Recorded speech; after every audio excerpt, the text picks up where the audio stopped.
மதீனாவுக்கு வந்துட்டு என்ன சொல்கிறாங்க, பைத்துல் மித்ராஸுங்கிற ஒரு இடத்துல யூதர்களுடைய ஒரு வேத பாடசாலை இருந்தது.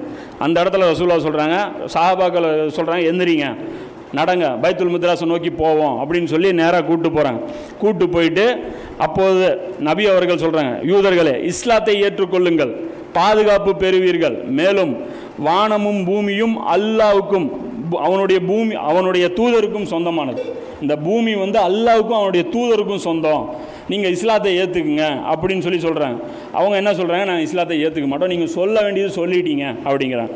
அப்போ அது அல்லாஹ் சொல்கிறோம். அப்போ ரசூலுல்லாஹ் சொல்கிறாங்க, நான் உங்களை இந்த பூமியிலிருந்து நாடு கடத்தவே விரும்புகிறேன். உங்களால் எடுத்து செல்ல முடியாத அசையாத சொத்துக்கு விலை வைத்து விற்றுவிடட்டும், இல்லை என்றால் இந்த பூமியானது அல்லாவுக்கும் அவன் தூதருக்கும் உரியது என்பதை அறிந்து கொள்ளுங்கள். என்ன சொல்கிறாங்க, இங்கே இருக்கிற லேண்டெல்லாம் விற்றுருங்க, விற்றுட்டு ரேட் போட்டு கொடுத்துட்டு கிளம்பிடுங்க.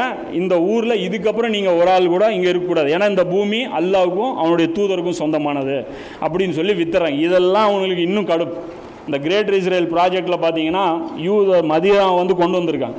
என்ன சொல்கிறாங்க அப்படின்னா, ரசூலுல்லாஹ்வுடைய இந்த செயலுக்கு பழி வாங்குகிறோம், எங்களை துரத்துனீங்களை ஊரை விட்டு, நாங்கள் இன்றைக்கி உங்களை வெளியே துரத்துறோம் அப்படின்னு சொல்லி தான் இன்றைக்கி இந்த பாலஸ்தீன் யுத்தத்துலேயும் இதுலேயும் இந்த ஹதீஸ்களை தான் அவங்க மெயினாக வரலாற்றுலேருந்து அவங்க பார்த்துட்ருக்காங்க.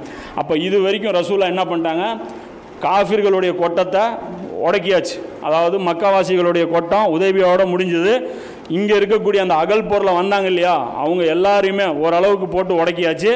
மெயின் வில்லன்கள் யார், யூதர்கள் சாப்டர் இதோட க்ளோஸ். இதுக்கப்புறம் ஹைபருக்கு அப்புறம் அவங்க தலை தூக்கவே இல்லை.